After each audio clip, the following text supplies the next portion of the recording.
Bonjour, samedi 5 novembre. Donc voici que nous finissons notre semaine et que donc Papandréou a été remis en place, donc il n'y aura pas d'élection prochainement. Alors ça c'est une bonne nouvelle, hein, parce qu'on pensait tous qu'il allait être évincé, puis finalement non, il est bien en place, donc comme c'est le visage, la personnalité qui va apporter des réformes, c'est bien qu'il reste jusqu'au bout. Alors voici l'analyse du CAC en hebdomadaire, puisque nous finissons la semaine, et puis suivi de l'analyse CAC en journalier. Alors voici donc le graphe hebdomadaire. Donc on peut voir qu'on a une très belle hausse depuis plusieurs semaines et forcément une prise de bénéfice. Elle est due principalement à l'Italie qui est mise sous surveillance.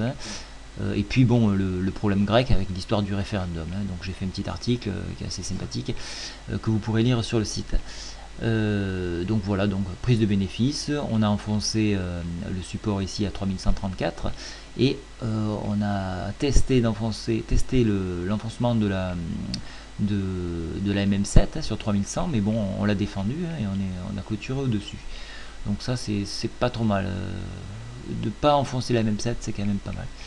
Alors la tendance est toujours à la baisse ici, il faudrait remonter sur 3570 pour casser ce mouvement baissier, ce qui n'est pas le cas, donc toujours en mouvement baissier. En hebdomadaire, on a toujours un SAR haussier, donc on est quand même soutenu, donc c'est une prise de bénéfice, donc faut pas trop s'affoler. Je vais regarder les indicateurs oscillateurs.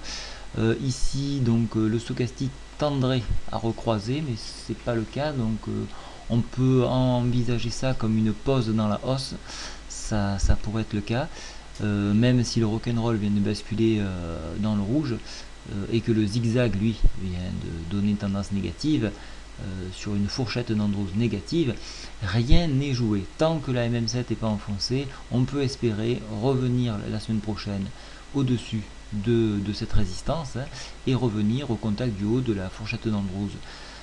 Voilà un peu le programme de cette semaine, surtout vu ce qui s'est passé au niveau du vote.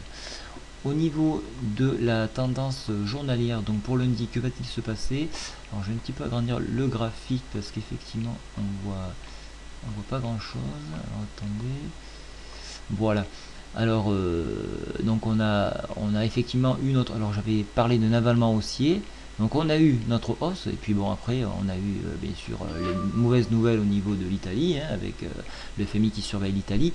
Donc tout de suite, répercussion immédiate, vu qu'on est rentré au contact de la résistance, la vague BIR s'est manifestée, et donc a invalidé non seulement la MM7, la MM20, et également le support ici à 3134. Alors là on a pas trop, je vais essayer de tracer voilà un petit peu d'autre droite. On s'appuie sur un rebond ici à 3113 exactement. C'est une petite tendance haussière qui peut être exploitable. Et donc au vu encore une fois des nouvelles, alors attendez, la fourchette d'Andrews, je vais les supprimer puisqu'elles ne sont plus d'actualité. Je vais en mettre une toute propre, toute fraîche, beaucoup plus exploitable. Voilà. Voilà, donc on pourrait revenir donc sur le niveau ici, la reconquête de la résistance à 3132, puis par extension la tendance baissière ici sur 3152.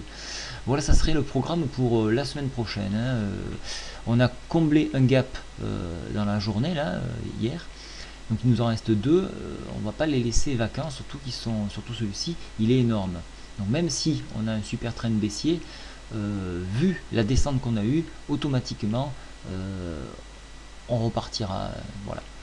Alors au niveau indicateur oscillateur, donc la MACD est toujours dans le rouge. Par contre on peut voir que le stochastique est en train de se redresser, donc ça c'est une bonne chose. Même si le rock'n'roll du vert est passé au rouge, donc ce qui est assez mauvais signe. La nouvelle encore une fois d'aujourd'hui est à mon avis bonne. Voilà pourquoi. Donc on avance beaucoup sur les nouvelles.